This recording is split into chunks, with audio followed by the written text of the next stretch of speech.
So OOP supports different kinds of concepts like inheritance and polymorphism.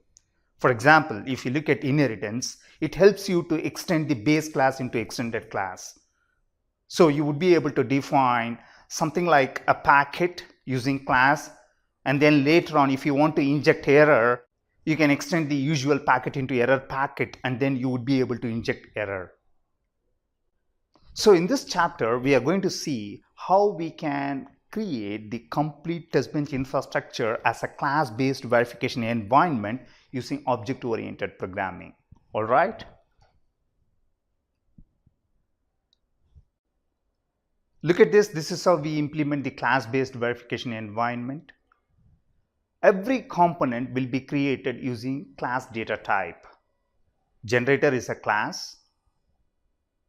Driver is a class. Read driver is a class. Write monitor is a class. Read monitor is a class. Reference model is a class. Scoreboard is also a class.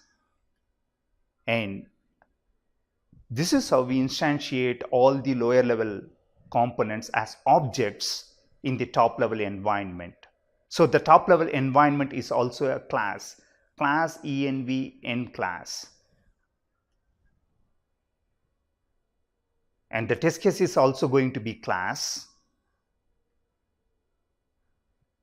And we use interface to connect the environment with the DUT.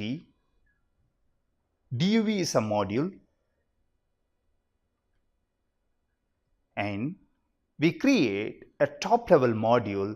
There we generate clock, we instantiate interface, and then we connect the DUV with the test case using interface instance.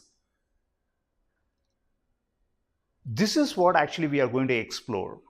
How we can use class data type to create all the test bench components, and then how we can implement different kinds of test cases using object-oriented programming. All right.